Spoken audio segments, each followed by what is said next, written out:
So ayan, para dun sa mga nagtatanong kung paano i-set up yung FTech na centralized application, ah gagawa tayo ngayon ng tutorial. Bali, ang una nyo munang gagawin, ah dito sa page posted, nakapost naman na dito yung kung saan nyo madadownload yung image, tsaka yung diagram, tsaka yung application. Punta lang kayo dito sa link na yan. So ito yan. Download nyo tong FTech app. Ayan. And then kung yung board nyo is Orange Pi 1, ito yung ida-download nyo, yung image na to, tsaka itong diagram. And then kung Orange Pi PC naman yung board nyo, ito naman yung ida-download yung image. Ayan, so since na-download ko na yan, punta na ako dito. Ayan, so bali na-extract ko na siya. Ito siya, yung FTech. Ito yung application. Ayan. And then ito yung image. So una natin gagawin dyan is kailangan natin ng Win32 disk imager. And kailangan dito ng SD card. So at least 16 GB minimum. So ito yung SD card ko. And then select lang natin dito yung image ng Orange Pi 1. And then write.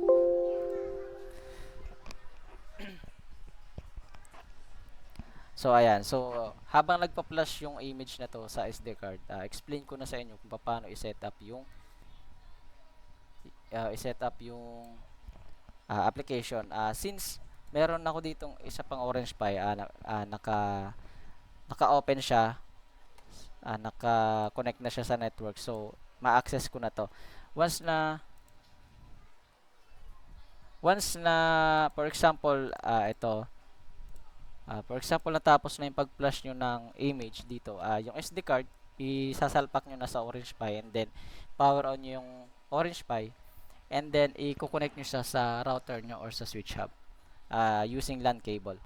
And then kapag na-connect nyo na yun, mga ilang seconds lang or minuto, accessin nyo to, yung ftech.local/admin. Ayan. Dito kayo ma-redirect sa login page. So yung default credential niyan is admin, and then yung default password is admin at 123 then exclamation point. So at ganito, username admin, password is admin at 123. Ayan. Ayan yung default password. Ayan. And then pagka login nyo, so ito yung bubungad sa inyo yung dashboard. So since wala pang PC na nakakonect, set up muna natin dito sa settings.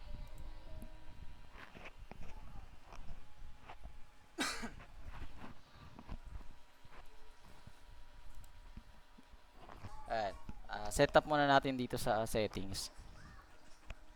And then yung settings natin dito is yung naka-default na IP address nung Orange Pi is dito sa akin is 100.50. So kailangan niya to i-set as static. So currently naka-set as dynamic siya. Ayan. So set nyo lang siya kung anong gusto nyong i-assign na IP address sa Orange Pi nyo. Ayan. Then save. Ayan. And then kapag ka-save nyo, may lalabas na confirmation kung i-reboot nyo yung Orange Pi or hindi. Kasi kailangan muna mag-reboot nung Orange Pi para mag-take effect yung pagpalit ng IP address. So yes lang natin. So once na-analyze natin yon, hindi natin muna ma-access tong page na to. Yung web. Kasi nag-reboot yung Orange Pi natin.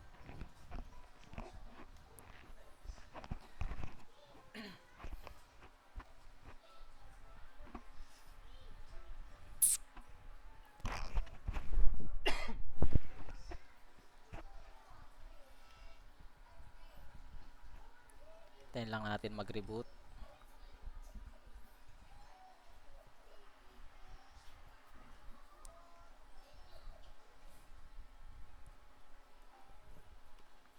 Ayan, so nakapag-reboot na siya. Once na na-access nyo na ulit yung web, ibig sabihin niya nakapag-reboot na yung Orange Pi. So ayan, so naset na natin dito yung static IP ng ng Orange Pi. So yung IP is 192.168.100.100. So punta na tayo dun sa application, sa FTech app. So ito yung FTech app. Kinopy ko siya dito sa loob ng local C. So ito siya. Ayan. So una yung gagawin is close muna natin to. Close muna natin to, tsaka to, tsaka to. Ayan. Ngayon, ilabas muna natin tong ftechsocket.exe. Send to desktop lang muna siya. Ayan. So, ito siya. Pwede nyo i-rename, pwede rin hindi. Depende sa inyo. And then, punta kayo tayo sa run command. Type lang natin dito yung shell colon and then startup para ma-open yung startup folder. And then kapag nandito na tayo, drag lang tong ftech na exe papunta sa startup folder. Then after nyan, punta naman tayo sa task scheduler. Sa task scheduler, kikreate lang tayo dito ng task. Bali ito yung magiging, para siya yung magiging look up kung naka-open ba yung application or hindi. Kasi, for example, merong nagtatry na mag-bypass ng application. Titignan na ito nung may script tayo ditong iraran gamit yung task scheduler. Ang trabaho ng script na yun is titignan niya kung tumatakbo pa yung application or hindi. Kapag hindi tumatakbo, i-auto-run niya lang din ulit yun. Ayan. So, create lang tayo dito ng ftech. For example, may gawa na ako dito sa pag-create lang task is ito, create task. So, ayan. So, ito lang din yan. Ito na yung nagawa ko. Pagka-create task nyo, lagay nyo lang dito yung pangalan na gusto nyo. So, ayan, nilagay ko. Ito, in description, pwede nyo lagyan, pwede rin hindi. And then dito, i-check nyo tong run only when user is logged on. And then, check nyo tong run with iOS privilege. And then, select nyo dito kung ano yung OS version ng naka-install sa inyo. Kung anong operating system yung gamit nyo. And then, punta naman tayo sa action. Ayan. Bali dito sa action, may na-create na kasi ako.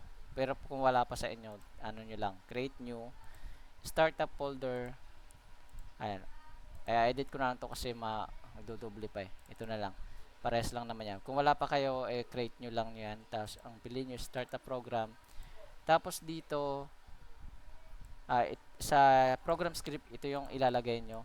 Pwede nyo siya i-browse. Punta lang kayo sa ayan, punta nyo itong folder nito, yung Windows, tsaka System32. Bali dito, hanapin nyo dito sa pinakababa yung WS script. WS.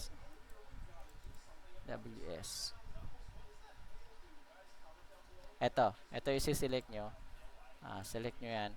And then dito naman, sa add arguments, tsaka sa start in.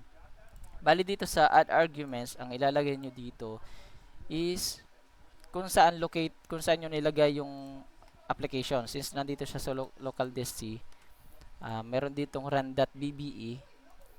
Open nyo lang yung properties, then security. Ayan. Yung object name, copy nyo lang siya, ilagay nyo dito. Ayan. Tapos dito naman sa startup, sa start in, aalisin nyo lang tong run.bbe. Ang matitira na lang is yung folder path nung run.bbe. Ayan, then save nyo lang. Then after nyan, dito naman sa trigger. Sa trigger naman, ang ilalagay nyo dito, so may na-create na kasi ako dito. Kapag wala pa kayo, create nyo lang yung new. Parehas lang naman yung lalabas yan dito. Piliin nyo is yung at log on, in a user, enable, then okay. Ayan, then okay na yan. And then after nyan is i-reboot nyo yung PC nyo. Since mapuputol kasi yung recording natin, so hindi ko na siya i-reboot. Ira-run ko na lang muna manually yung ftech na nasa startup program. Parehas lang naman yan kasi kapag nag-reboot kayo ng PC, ira-run nya lang din tong ftech app. Ayan. Since dito expired yung license, please activate your system. Wait lang, activate ko lang muna. Dito sa force close, ipo-force close ko muna kasi hindi ko na ito mababypass. Ayan. Ang default password nito is admin at 123. and then exclamation point. Same ng credential dun sa pag-login sa web. Ayan.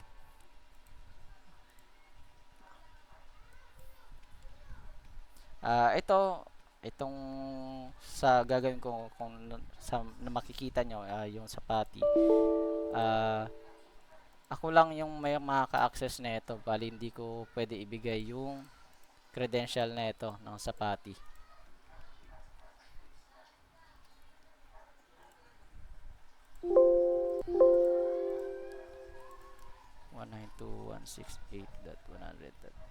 Since hindi ko na-reboot na nga pala.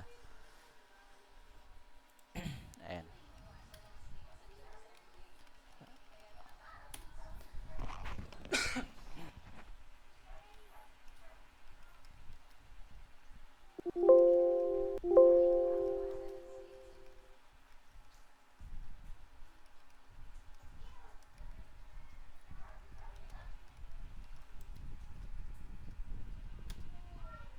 Ayan, so activated na yung ano natin, yung application. So balik tayo dun sa application. Ayan. Ayan. So sa akin dito kasi na yung config kasi ng nakaset na dito sa akin is naset ko na ito, yung server IP. Kaya mapansin nyo, nagkaroon agad ng timer dito, and then lumabas na yung image, yung background image. So sa inyo, ang mangyayari niyan, may lalabas niyan na please check your network connection ata yun, or please check your system server connection. So ang gagawin nyo lang doon, punta lang kayo dito sa settings, and then login kayo. Ang default credential is yung admin at 123 and then exclamation point. Ayan. Balang gagawin nyo lang dito is iseset nyo yung IP address na kung ano yung sinet nyo dun sa website. So since ang nilagay ko doon is 192.168.100.100, so ito rin yung nilagay ko dyan. And then ito, pwede nyo ito, ibig sabihin na ito kapag naka-check tong 5 na to, ibig sabihin yan, kung meron, kapag yung mga user is i-open yung settings, task scheduler, task manager, tsaka yung local disk saka CMD, automatic yan magpo-force close, so hindi siya mabubuksan for the security na rin ng application, para hindi siya ma-bypass. Pero kung halimbawa may gagawin kayo, may kailangan kayong i-edit, since kayo naman may access ng password na ito, pwede nyo i-uncheck muna to. For example, to i-uncheck muna natin. Ayan. Para ma-access natin yung local disk saka yung task manager. Saka na rin yung task scheduler. Pero yung settings saka CMD, retain lang natin, check lang natin para makita nyo na mag-auto close yung settings saka yung CMD. Wait lang. Paano ba natin ito malalagyan ng oras? Wala akong coin slot na nakalagay sa ano. Wait lang lalagyan ko lang muna ng oras dito sa cellphone ko. Accessin ko lang yung website. Kasi dito sa website, pwede kayong mag-add time. Sa akin kasi yung Orange Pi ko, wala ako nilagay na coin slot. Wala kasi ako sa shop ngayon. Add time.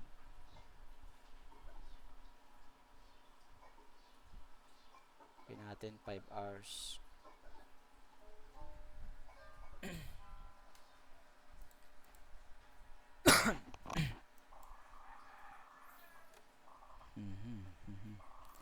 Gawin natin, i-restart muna natin to.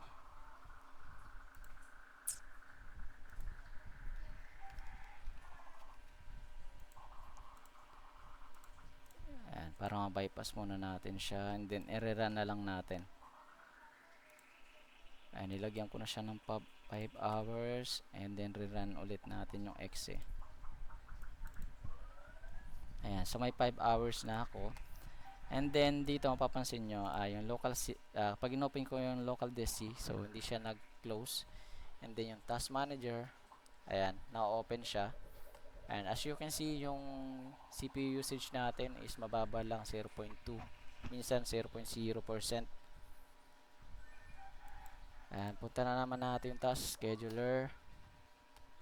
Ayan, ito yung task scheduler natin. Ayan. Then kapag in-open natin yung CMD, ayan, magko-close lang siya ng kusa. Kapag settings naman, ayan, magko-close lang din yung settings. And then paano naman kapag pinurse close yung kapag in-entas mo dito? Ang entas lang kasi natin base lang dun sa yung maglalagin ka and then i-enable mo yung ftech app or dito. Once hindi mo diyan ginawa, kung dito mo lang siya ibabypass sa task scheduler, babalik lang din yung ayan, babalik lang din ulit siya dito. Babalik at babalik lang siya diyan. Ayan. So, pakita ko naman sa inyo yung sa gawa lang muna ako ng account kasi since wala nga coin slot yung walang coin slot na nakakabit sa Orange Pi ko, hindi ako makapag-insert ng coin. Kaya dito, yung create account, hindi ako makapag-create na account dito kasi bago ka makapag-create ng account, kailangan mo muna mag-insert ng coins. Ayan. So, since walang coin slot yung Orange Pi, hindi ako makapag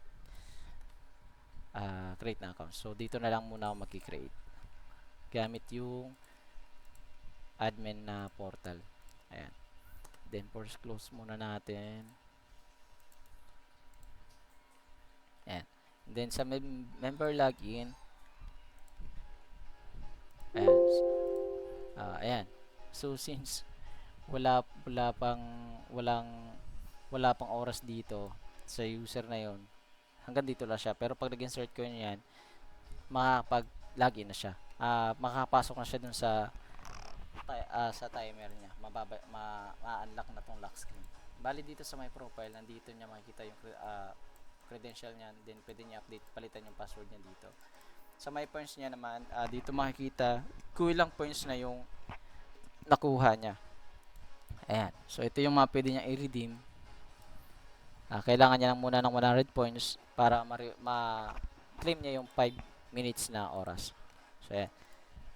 Then log out lang para pumalik tayo dun sa ayan.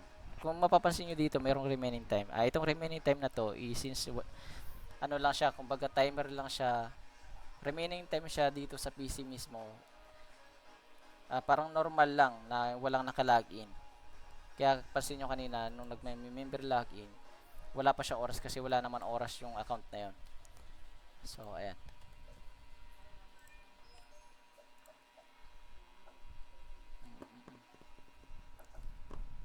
So, ayan, ganun lang siya i-setup. And then kung yung wiring lang naman yan is ito lang din. Dito lang. Ayan. Bali, yung coin is papunta sa pin 5 ng Orange Pi. And then yung set papunta sa pin 3 ng Orange Pi. Bali dito hindi lang nalagyan ng common ground. So pero dapat dito sa ground na to maglalagay pa kayo ng common ground. From ground ng coin slot papunta sa ground ng Orange Pi. Parehas parehas dito sa Orange Pi PC. Hindi ko lang pala nailagay dun sa Orange Pi 1 na diagram. Ayan. Kung mapapansin nyo dito, yung ground ng coin slot, meron siyang common ground dito sa ground ng Orange Pi. Ayan. So, ayan. Ganun lang i-set up yung ftech app.